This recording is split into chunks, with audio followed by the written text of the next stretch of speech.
వివేకా హత్య కేసులో సీబీఐ తదుపరి దర్యాప్తు వ్యవహారం మళ్లీ ట్రయల్ కోర్టుకు చేరింది. దర్యాప్తు కొనసాగించాలా వద్దా అనే నిర్ణయాన్ని సుప్రీంకోర్టు కింది కోర్టుకే వదిలేసింది.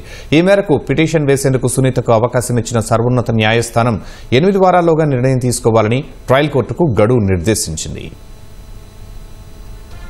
మాజీ మంత్రి వివేకా హత్య కేసులో అవినాష్ రెడ్డి సహా పలువురు నిందితుల బెయిళ్లు రద్దు చేయాలంటూ వివేకా కుమార్తె సునీత, సీబీఐ వేర్వేరుగా దాఖలు చేసిన పిటిషన్లపై సుప్రీంకోర్టు మరోసారి విచారణ జరిపింది. వివేకా కేసులో విచారణ పూర్తయిందని గతంలో సుప్రీంకోర్టుకు తెలిపిన సీబీఐ ఇంకా దర్యాప్తు చేయాలని పిటిషనర్ కోరుతున్నందున కోర్టు తగిన ఆదేశాలిస్తే కొనసాగించేందుకు సిద్ధంగా ఉందని సీబీఐ స్పష్టం చేసింది. ఈ మేరకు సీబీఐ అభిప్రాయాన్ని అదనపు సొలిసిటర్ జనరల్ ఎస్వీ రాజు సుప్రీంకోర్టుకు తెలిపారు.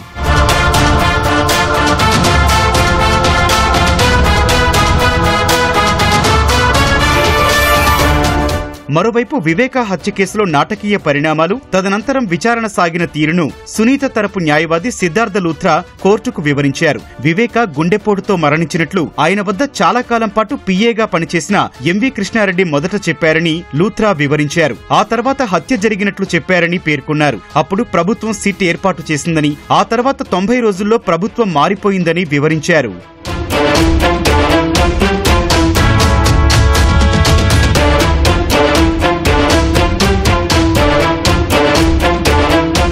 అయితే వివేకా హత్యపై సీబీఐ దర్యాప్తు కొనసాగించే విషయంలో ట్రయల్ కోర్టులో తాజాగా మరో పిటిషన్ దాఖలు చేయాలని పిటిషనర్ సునీతకు సుప్రీంకోర్టు సూచించింది. 2 వారాల్లో పిటిషన్ దాఖలు చేసేందుకు అనుమతి ఇచ్చింది. పిటిషన్ వేసిన 8 వారాల్లో మెరిట్స్ ఆధారంగా నిర్ణయం తీసుకోవాలని ట్రయల్ కోర్టుకు సుప్రీంకోర్టు గడువు నిర్దేశించింది. ట్రయల్ కోర్టు నిర్ణయం వెలువడేదాకా అన్ని బెయిల్ రద్దు పిటిషన్లపై విచారణను సుప్రీం ధర్మాసనం వాయిదా వేసింది.